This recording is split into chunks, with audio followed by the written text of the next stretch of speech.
안녕하십니까, 묵조교입니다. 우리는 지구과학 1, 그 가운데 첫 번째 단원인 소중한 지구에 대해 함께 공부하고 있죠.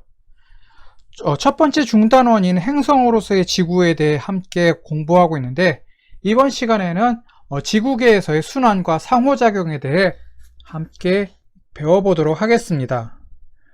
여러분이 알고 있다시피 지구에 존재하고 있는 모든 것들은 홀로 그냥 존재하지 않고 다른 구성 요소에 영향을 끼치고 또 영향을 받기도 하면서 상호작용하고 있죠. 지구계라는 거대한 시스템 안에서 각각의 요소들은 유기적으로 연결되어 있고 지구계의 구성 요소는 각각 어떻게 상호작용하고 있는지 한번 살펴보도록 하겠습니다. 탄소가 무엇인지는 아시죠? 탄소는 영어로 카본이라고 합니다. 카본의 머리 글자 C를 따서 탄소 원자를 C로 표시하고 있죠. 원자 번호 6번인 14족 원소가 탄소인데요. 탄소는 C 옆에 아래 첨자에는 6, 위 첨자에는 12로 표시를 하는데 이것은 원자 번호는 6번, 원자량은 12g/몰임을 의미하죠. 탄소는 생물체의 기본적인 구성 성분인데요. 생명체를 이루는 유기물에는 탄소 성분이 들어있습니다. 탄소는 지구 환경 구성 요소의 다양한 형태로 존재하고 있고 또 순환하고 있습니다. 어떻게 순환하는지 생물체를 중심으로 살펴보면요. 녹색 식물은 대기 중에 이산화탄소를 흡수해서 포도당과 전분과 같은 영양분을 만들고요. 동물은 녹색 식물이 만든 영양분을 흡수해서 몸을 구성하고 또 에너지원으로 사용하고 있습니다. 대기 중의 이산화탄소는 식물과 동물로 이동하면서 에너지원으로 활용되고 있죠. 또 우리 몸에도 탄소가 있죠. 유기물에는 탄소가 필수적으로 들어있기 때문입니다. 유기물인 동물과 식물이 죽으면 미생물에 의해 분해가 되겠죠. 유기물에 들어있는 탄소는 땅으로 들어가서 식물이 자랄 수 있는 양분이 되거나 석탄과 석유와 같은 화석연료로 변하기도 합니다. 화석연료 사용을 크게 줄이려는 정책을 탄소 중립 정책이라고 하는데 화석연료는 탄소 등으로 구성되어 있고 화석연료가 연소하면 이산화탄소를 배출하기 때문이죠. 여기에는 모두 탄소가 들어있습니다. 생물권에서 탄소의 순환에 대해 살펴봤을 때 친구 여러분들이 알아차렸겠지만요. 지구상에 존재하는 탄소는 대기, 바다, 식물과 땅을 포함하는 직권 등 지구 환경의 모든 구성 요소에 포함되어 있습니다. 하지만 탄소는 각 지구 구성 요소에 골고루 분포되어 있는 건 아니고요. 탄소 대부분은 탄산염 형태로 직권의 석회암 내에 포함되어 있습니다. 그동안 탄소의 양은 각 환경 요소들 사이의 흡수와 방출로 거의 평형을 유지해 왔거든요. 석탄이 타면서 이산화탄소 형태로 탄소를 배출하면 식물이 이산화탄소를 흡수해 산소를 방출하면서 탄소를 저장하는 식으로 말이죠. 하지만 산업혁명 이후 인간에 의해 화석연료 사용이 크게 늘어나면서 대기 중의 이산화탄소 농도가 커졌습니다. 이에 따라서 평형 상태가 좀 무너져가고 있죠. 물은 기권, 수권, 지권, 생물권의 다양한 형태로 존재했다는 것은 여러분들이 굳이 여기서 살펴보지 않아도 여러분들이 상식으로 알고 있을 거예요. 기권에는 물이 수증기 형태로 존재하고 있죠. 수권에는 당연히 수권은 물을 의미하니까 여기 물이 들어있는데 수권에는 물이 대부분 바다에 있습니다. 생물권에서는 생물의 문체를 구성하는 성분으로 존재하고 있죠. 우리 다른 거 볼 거 없이 우리 사람을 인체의 약 70%가 물로 되어 있다고 하잖아요. 또 지구계에는 액체, 고체, 기체 상태를 바꾸면서 계속 순환하고 있습니다. 가장 일반적인 물의 순환 과정을 살펴보면요. 바다에서 증발한 수증기에 의해 구름이 생기고요. 구름이 육지로 이동한 다음 비나 눈을 내리게 됩니다. 지표면의 땅은 빗물이나 눈은 하천이나 지하수로 이동해서 흐르다가 다시 바다로 되돌아가죠. 이와 비슷한 과정으로요. 물은 또 육지에서 대기로, 대기에서 육지와 바다로 이렇게 순환을 하는데, 또 바다에서 증발한 수증기는 비가 돼서 다시 바다에 내릴 수도 있잖아요. 그래서 물의 순환은 바다에서 대기로 다시 바다로 이어지는 순환계를 우리는 생각해 볼 수 있는 거죠. 물의 순환 과정은 살펴보면 지구상 물은 평형을 이루고 있습니다. 물의 순환 과정은 에너지 순환과도 깊은 관계를 가지고 있거든요. 물이 증발하게 되면 열 에너지를 흡수하는데, 태양 에너지를 흡수해서 지구 온난화를 어느 정도 방지하고요. 수증기가 응결해서 물방울이 되면 열 에너지를 방출하게 됩니다. 지금 지구 온난화 얘기가 이렇게 쭉 나오고 있죠. 그래서 지금 바닷물 온도가 계속 상승하고 있습니다. 2024년 11월 중부지방에 폭설이 내렸죠. 서울에서도 11월 달임에도 40cm 정도 되는 눈이 내렸습니다. 북쪽의 찬 공기가 따뜻한 바닷물과 만나면서 강력한 눈구름이 형성됐다고 합니다. 물이 증발할 때 열 에너지를 흡수하는데, 바닷물이 데워진 상태라서 지금과 같은 폭우와 폭설이 발생하는 거죠. 작은 물방울이 커다란 바위를 뚫는다는 얘기 들어봤을 겁니다. 바위 위로 물방울이 계속 떨어지면 아주 오랜 세월이 지나면은 그 부분이 움푹 패이고 결국은 바위가 쪼개지죠.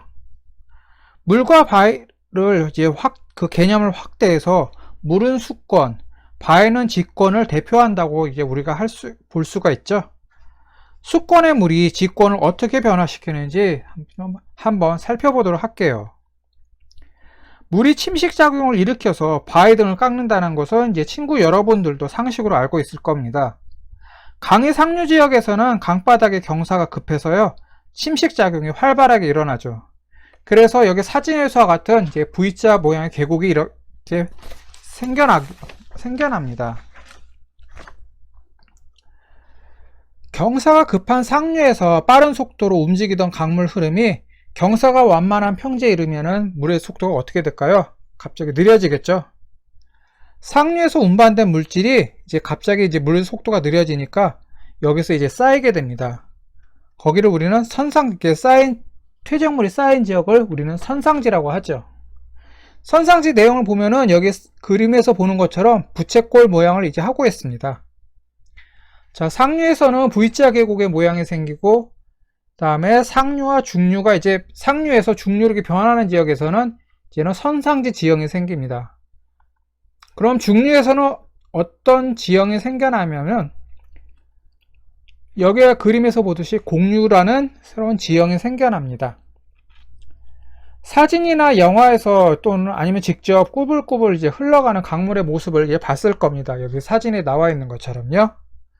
강 중류 지역에서는 강물이 구불구불 흐르면서 이러한 공류를 형성하는데요.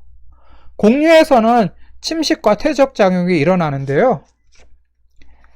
강의 바깥쪽에서는 계속 침식을 받아서 수심이 깊어지고, 상대적으로 강물의 속도가 느린 강 안쪽에서는 퇴적이 일어나서 수심이 얕아집니다. 여기 사진은 이제 안동 하회마을 지나는 낙동강인데요. 하회마을을 이렇게 돌아서 이렇게 굽이쳐 흐르잖아요. 그래서 강 안쪽, 즉 마을 안쪽에서는 이제 강물의 속도가 느리니까 퇴적 작용이 일어나서 여기 보면 모래 같은 퇴적물들이 쭉 쌓여 있고, 바깥쪽은 이제 점점 조금씩 깎여 있는 모습을 우리가 확인할 수가 있습니다. 자, 강이 이제 상류와 중류를 지나 이제 하류에 이르렀습니다. 강 하류에서는 강물의 속도가 어떻게 될까요? 느려지겠죠? 이건 여러분이 상식으로 알고 있을 겁니다. 유속이 크게 느려지니까 상류에서 운반된 물질이 이제 여기에 쌓이게 됩니다. 고운 모래나 점토 등이 쌓여서 여기 그림에서 보듯이 삼각주라는 지형을 형성하고 있죠. 지구의 자연환경은 끊임없이 변화합니다. 그리고 또 다양한 지구 활동이 일어나고 있죠. 그렇게 여러가지 활동이 일어나려면은 어떻게 해야 돼요? 에너지가 필요하겠죠? 움직이는 데는 에너지가 필요하잖아요. 지구상의 모든 자연현상은 태양에너지, 지구 내부 에너지, 조력에너지 등에서 일어납니다. 태양에너지는 지구 환경 에너지 중 가장 많은 양을 차지하고 있어요. 그래서 지구 환경에서 가장 큰 영향을 미치고 있죠.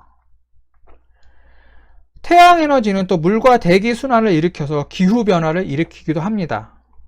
또 풍화작용, 침식작용, 또 운반작용, 퇴적작용으로 또 지표면을 변화시키기도 하죠. 조금 전에 이제 강에 이제 물질을 움직이면서 이렇게 어떤 지형들이 생겨났는지를 봤잖아요. 침식작용에 의해서 공류에서 이제 바깥쪽은 계속 깎이고, 그 다음에 강물 안쪽은 이렇게 점점 퇴적물이 쌓이고, 또 퇴적작용으로 상류와 중류 지역에서는 선상지가 생기고, 강의 하류에서는 삼각주라는 또 지형이 생겼잖아요. 이런 지표면의 변화가 이제 가능하게 된 것은 강물이 이렇게 흘러서 그렇게 생겼지만, 그 뒤에는 태양 에너지라는 에너지가 있기 때문에 그런 게 가능하게 된 거죠. 또 태양 에너지는 생물권에서 생명활동 에너지원으로 이용되고 있기도 합니다. 지구는 흡수한 만큼 태양 복사 에너지를 우주 공간으로 방출을 합니다. 안 그러면 어떻게 될까요? 계속 에너지를 받기만 하고 내보내지 않으면 지구는 점점 뜨거워지겠죠. 그래서 금성처럼 완전히 너무 뜨거워져서 거의 400몇 도, 470몇 도까지 온도가 올라서 생명체가 살 수 없을 정도가 되겠죠. 흡수한 만큼 방출을 해서 지구는 복사 평형을 이루고요. 지구 평균 온도를 일정하게 유지하게 됩니다. 지구 중심은 지표면보다 무척 뜨거울 것입니다. 여기에 지표면으로 흘러나온 열은 지구 내부 에너지의 또 근원이 되기도 하죠. 그리고 방사선 원소가 붕괴해서 열이 발생하는데, 이러한 붕괴열도 지구 내부 에너지를 구성하고 있습니다. 지구 내부 에너지는요, 직권에서 지진, 화산활동, 판운동 등 지각변동을 일으키는데 이 에너지가 활용되고 있습니다. 그럼 조력에너지가 무엇인지 조력에너지에 대해 살펴보겠습니다. 조력에너지가 뭐냐면 달과 태양이 지구에 작용하는 에너지를 우리는 조력에너지라고 합니다. 그러니까 달과 태양에 의해서 이제 그 인력에 의해서 바닷물이 밀물과 썰물, 또 조석 간만의 차 이런 게 생기잖아요. 그렇게 생기는 에너지를 우리는 조력 에너지라고 하고, 그것을 발전에 이용한 게 여기 사진에서 있는 것처럼 조력 발전이 되겠죠.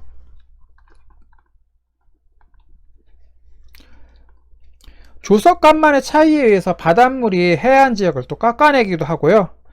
퇴적작용을 일으켜서 지형 변화를 또 가져옵니다. 지형이 변하면 생태계도 영향을 받겠죠. 이렇게 퇴적장이 쭉 생기면은 없던 갯벌이 생겨나서 갯벌의 생태계가 구성되기도 하겠고, 또 모래사장 같은 거 쭉쭉 계속 깎아가지고 이제 모래가 있던 지역이 없어져서 거기에 있던 생태계가 또 없어지기도 하고, 그렇게